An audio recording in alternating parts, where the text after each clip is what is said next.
Public school के पारितोषिक समारोह में पहुंचे विभिन्न स्कूलों से बहुत ही सम्मानित हरियाणा प्रदेश के प्राइवेट स्कूल एसोसिएशन के अध्यक्ष भाई नरेंद्र सेठी जी व उनकी जिला की सभी टीमें और सभी प्राइवेट अध्यापकगण जो अलग अलग जगह पर अपने स्कूल संचालक के रूप में बच्चों को शिक्षा का प्रसाद दे रहे हैं, ऐसे हमारे बीच में पहुंचे सभी सम्मानित साथी, सरस्वती पब्लिक स्कूल के प्रिंसिपल भाई राजेश जी,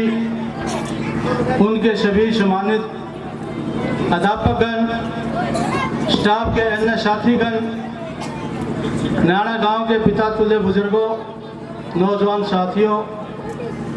पूजा के योग माता और बहनें और इस देश का उज्जवल भविष्य प्यारे अजीज बच्चों, प्राइवेट स्कूलों के अंदर मेरे को हर बार जाने का मौका मिलता है और जब प्राइवेट स्कूल का कोई साथी मुझे निमंत्रण देने के लिए आता है तो मुझे ऐसे लगता है कि मैं अपने संस्थान में जा रहा हूँ। मुझे कभी ये महसूस नहीं होता, समय की कमी की वजह से कई बार मैं जा तो नहीं पाता,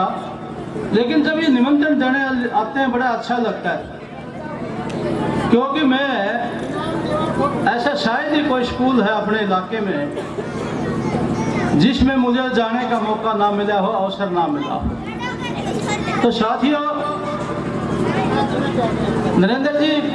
अभी मैं धानसू लक्ष्य स्कूल में आप भी थे और मैं भी था, वहां भी मैंने एक बात कही थी कि प्राइवेट स्कूल और सरकारी स्कूल,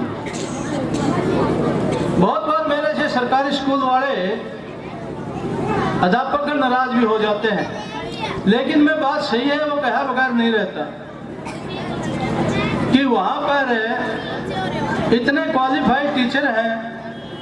और इतनी भारी भरकम तनख्वाह लेते हैं सरकार से, उसके बावजूद प्राइवेट स्कूलों में तो संख्या बढ़ती जा रही है, सरकारी स्कूलों में संख्या कम होती जा रही है। प्राइवेट स्कूल का जब परिणाम आता है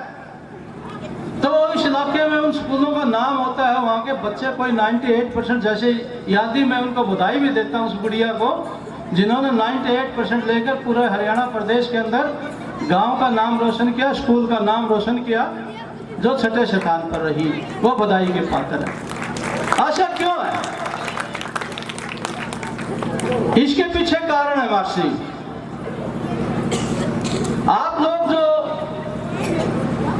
स्कूल संचालन जो करते हो ना, आपके अंदर एक भावना है, आप बच्चों के साथ पर्सनल जुड़े हुए हो, उनके माँ बाप को जानते हो, उस बच्चे को जानते हो, उस परिवार की स्थिति को जानते हो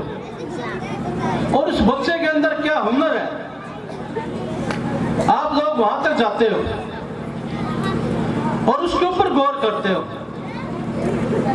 और मुझे इस बात में कोई संकोच नहीं है कि जो सरकारी स्कूल में जो टीचर है और जो प्रिंसिपल साहिबान है ना, वो तो विशेषकर ऐसे हैं बहुत से कि स्कूल में आएंगे, दफ्तर के अंदर रहेंगे, दफ्तर के अंदर से ही वापिस अपने घर चले जाएंगे, उन्होंने कोई लेना देना नहीं होता कि स्कूल के अंदर स्टाफ का अध्यापकगण है वो समय पे पहुंचा, अपनी क्लास ले रहा है या नहीं ले रहा, बच्चों को क्या परिणाम है, सिर्फ एक बात का ध्यान करते हैं, आगे तनख्वाह बढ़ गई, तनख्वाह कब मिल रही है, बच्चे पढ़ रहे हैं, बच्चे आ रहे हैं, नहीं आ रहे, कोई लेना देना नहीं। तो ये कारण है, ये फर्क है आप में और उनमें। आप बच्चों को शिक्षा देते हो, आप बच्चों को संस्कार देते हो, आप बच्चों को कल्चरल प्रोग्राम सिखाते हो, आप अपनी धरोहर जो इस देश और प्रदेश की जो धरोहर है ना, चाहे वो गांव की है चाहे शहर की है, आप इस तरह के प्रोग्रामों के माध्यम से उसको संजो कर रखने का कार्य भी कर रहे हैं। आप बधाई के पात्र हैं, आप धन्यवादी हैं कि जितने भी प्राइवेट स्कूल है, सरकार भी बहुत से प्रोग्राम चलाती है। सरकार ने एक महकमा बनाया हुआ स्पेशल इस बात के लिए, लेकिन आप में से कितने लोग हैं जो ये जानते हैं कि वो हरियाणा सरकार या हिंदुस्तान की सरकार जो है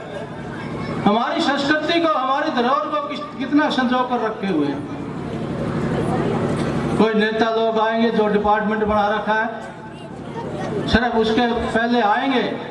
सरकार के किसी मंत्री के सामने आएंगे, अपने 2 गीत गाएंगे और जाते रहेंगे। असली जो धरोहर को जो बचा कर रखा हुआ है, असली जो संस्कार दे रहे हैं, ये आप लोग दे रहे हो। तो इसलिए मुझे बड़ी खुशी होती है आप मुझे जब निमंत्रण देने के लिए आते हो।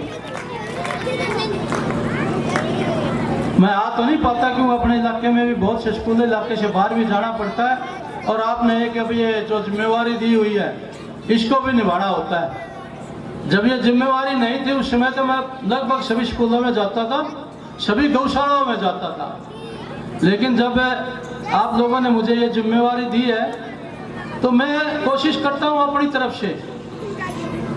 कि मैं दूसरे में जो व्यक्ति है, जो उस दिन की जो जिम्मेवारी बनती है, जिस प्रकार से अभी स्कूल के बारे में कह रहा था, कहना बहुत आसान है कि अपनी जिम्मेवारी नहीं निभाते,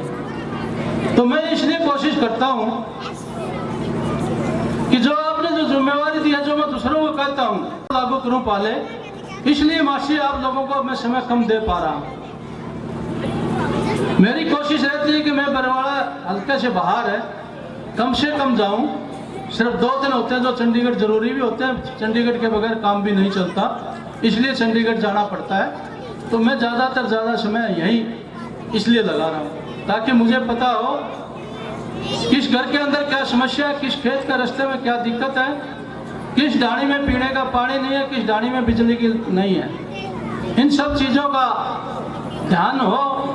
और ध्यान होगा तभी मैं उसको मतलब जो प्रयास कर पाऊंगा। मैं ये नहीं कहता सभी रास्ते बनवा दूंगा या सभी को ढाणियों में पीने की पानी दे पाऊंगा, लेकिन मेरा प्रयास रहेगा 100%। मैं आपको गारंटी देता हूँ कि मैं अपने तरफ से प्रयास कर रहा हूँ। कितना सफल होता हूँ ये ऊपर वाले के हाथ में है, और ये सरकार के हाथ में वो कितनी ग्रांट दे पाती है, उस ग्रांट को मैं कितना यहाँ तक ले पाऊंगा। तो मैं आज ये सांस्कृतिक प्रोग्राम में राजेश जी ने मुझे यहाँ आने का मौका दिया,